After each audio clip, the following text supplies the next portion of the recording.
नमस्कार, मैं हूं इंद्र मोहन। कंगना रनौत फिलहाल चुप नहीं बैठने वाली है। कंगना रनौत लगातार बोल रही हैं। पहले आप याद करिए उन्होंने ये बयान कहां से शुरू किया था।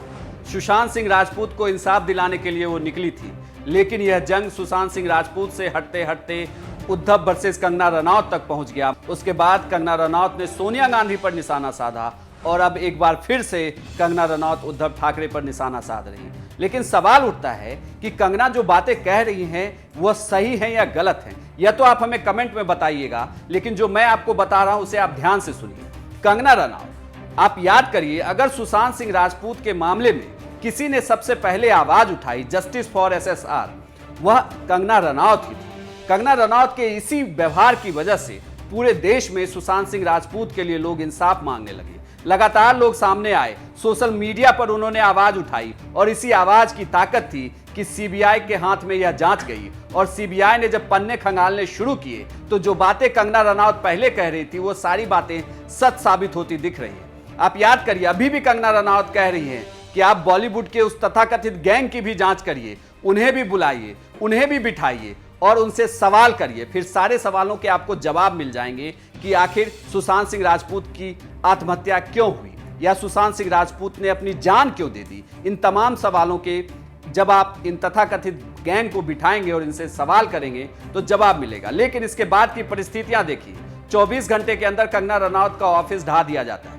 बुलडोजर चला दिया जाता है, हथौड़े चलते हैं। लेकिन कंगना रनौत की हिम्मत यहां भी कम नहीं होती। वो अभी भी कह रही हैं कि इसी मलबे के ऊपर उनका ऑफिस चलेगा और यह मलबा बार बार याद दिलाएगा उद्धव ठाकरे सरकार को कि उन्होंने गलत किया था।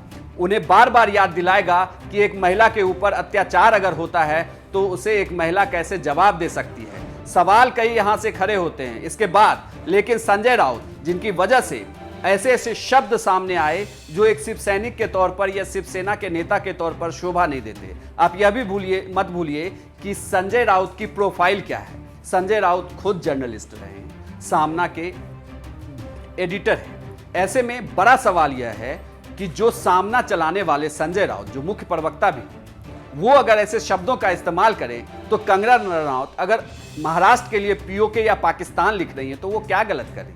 क्योंकि जिस नेवी ऑफिसर पर हमला हुआ और उसके बाद जो कंगना ने शेयर किया है वह बहुत सारे सवाल खड़ा करता है। तो फिर अगर जो शिव सैनिक या शिवसेना के नेता बार बार ये कह रहे थे कि नहीं ऐसा कुछ भी नहीं है, आप महाराष्ट्र को पीओके नहीं कह सकते, आप पाकिस्तान नहीं कह सकते, अगर आप ऐसा कह रहे हैं तो महाराष्ट्र में मत आइए। अब वो खुद देख लें कि जो उन्होंने नेवी ऑफिसर के साथ किया, क्या वो पीओके या पाकिस्तान जैसा व्यवहार नहीं है। कंगना जो कह रही हैं क्या वो गलत कह रही हैं, इस पर शिव सैनिकों को जरूर सोचना चाहिए।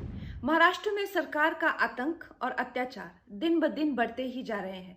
आज उन्होंने एक एक्स सर्विसमैन को दिन दहाड़े सबके सामने बहुत सारे लोगों ने एक अकेले इंसान को, वेटरन को अटैक किया और उन्हें बहुत बुरी तरह से मारा।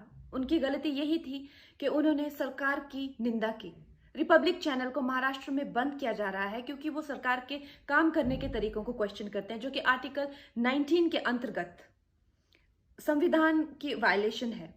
सेल्फ मेड इंसान जो अर्नब गोस्वामी जी ने ये फ्रॉम अ स्क्रैच खुद बिल्ड किया है, उनकी आवाज को, उनके बिजनेस को, उनके काम को पूरी तरह से खत्म करने की साजिश और हिम्मत दिखाई जा रही है। मैं यही चाहती हूँ कि सत्ता और राजनीति से परे यहाँ पे मानव और साधारण मानवीय के हक के चलते केंद्र सरकार इन चीजों में हस्तक्षेप करे और हमारे संवैधानिक अधिकारों को बचाए। जय हिंद। आपको यह भी बता दें कि कंगना के ऑफिस को जब गिराया गया था उसके बाद भी कंगना रनौत ने एक सोशल मीडिया पर वीडियो डाला था और उस वीडियो में उन्होंने साफ साफ कह दिया था कि समय का चक्र घूमता है, बस थोड़ा इंतजार करिए। आपने किसी के हिम्मत को चैलेंज किया है तो दम है तो आगे भी आप डटे रहिए। लेकिन उसके बाद से शिव सैनिक जरूर पीछे हट गए। उस तरीके से कोई बयान नहीं आया। यह कहा गया कि यह बीएमसी की कार्रवाई थी, सरकार का इससे कोई लेना देना नहीं। उद्धव ठाकरे, तुझे क्या लगता है कि तूने फिल्म माफिया के साथ मिलके मेरा घर तोड़ के मुझसे बहुत बड़ा बदला लिया है? आज मेरा घर टूटा है, कल तेरा घमंड टूटेगा। ये वक्त का पहिया है, याद रखना, हमेशा एक जैसा नहीं रहता। और मुझे लगता है कि तुमने मुझ पर बहुत बड़ा एहसान किया है। क्योंकि मुझे पता तो था कि कश्मीरी पंडितों पे क्या बीती होगी। आज मैंने महसूस किया है और आज मैं इस देश को वचन देती हूँ कि मैं सिर्फ अयोध्या पे ही नहीं, कश्मीर पे भी एक फिल्म बनाऊंगी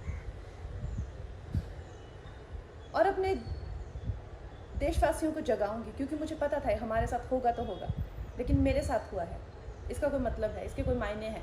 और उद्धव ठाकरे, ये जो क्रूरता और ये जो आतंक है, अच्छा हुआ ये मेरे साथ हुआ, क्योंकि इसके कुछ मायने हैं। जय हिंद, जय महाराष्ट्र। तो आप यह सोच लीजिए कि जो जनमानस कंगना के साथ है वह किस लिए साथ है। कंगना ने कहीं भी कुछ भी गलत नहीं कहा, बिल्कुल वो सही बातें ही कही जा रही हैं। पहले दिन से उन्होंने सवाल उठाया और जिन जिन मुद्दों पर उन्होंने कहा वो सारी मुद्दे अब जांच में सामने आ रही हैं और इसी वजह से महाराष्ट्र सरकार, मुंबई पुलिस, ये सब तिलमिलाई हुई है। कुछ पुराने केसेस को अब फिर से उन पर, कंगना पर थोपने की तैयारी की जा रही है। ये कहा जा रहा है कि अब कंगना पर भी ड्रग्स केस चलेगा। मुंबई पुलिस को कहा गया है कि वो जांच की तैयारी करें या वो तय करें कि इसकी जांच कौन करेगा। लेकिन जिस व्यक्ति के इंटरव्यू को आधार बनाया गया है वो बार बार हाथ जोड़कर कह रहे हैं कि इस मामले से मुझे हटा दो, इस मामले से मेरा कोई लेना देना नहीं है। नमस्कार, मैं हूं अध्ययन सुमन। मैं एक्चुअली कल से बहुत ज़्यादा डिस्टर्ब्ड हूँ बिकॉज़ मेरा नाम फिर से ड्रैग किया जा रहा है एक ऐसे इंटरव्यू को लेकर जो मैंने 2016 में दिया था। मैं हाथ जोड़ता हूँ आप सभी से कि प्लीज़ मुझे इसमें ना ड्रैग करें। जो मुझे कहना था वो मैंने 2016 में कह दिया था। तब मुझे और मेरे पूरे परिवार को नेशनल टेलीविज़न पर रिडिक्यूल किया गया था और अब मैं उस बात को भूल चुका हूँ, ज़िंदगी में आगे बढ़ चुका हूँ।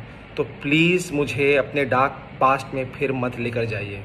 बहुत मुश्किलों से मैं गुजरा हूँ और आज आप लोगों ने मुझे आश्रम को लेकर, टिंका सिंह को लेकर, मेरे गाने को लेकर, सुशांत के ट्रिब्यूट को लेकर इतना सारा प्यार दिया है, इतनी पॉजिटिविटी दी है, जिसको लेकर मैं आगे बढ़ना चाहता हूँ, अपने लाइफ में मेहनत करना चाहता हूँ, काम करना चाहता हूँ। एक 11-12 साल का स्ट्रगल रहा है और फाइनली ऑडियंस मेरे काम को इतना सराहा रही है, प्यार दे रही है, only because you guys have been so kind to me कि आप लोगों ने मुझे और एक अपॉर्चुनिटी दी है। So thank you and please don't drag my name. और मैं इतना कहना चाहता हूँ कि कंगना रनौत के साथ मेरा कोई रिश्ता नहीं है और कोई रिश्ता नहीं होगा आगे भी, लेकिन हम दोनों की लड़ाई एक ही है, which is justice for Sushant Singh Rajput. तो प्लीज़ इधर उधर ना भटके, लेट्स फाइट फॉर सुशांत।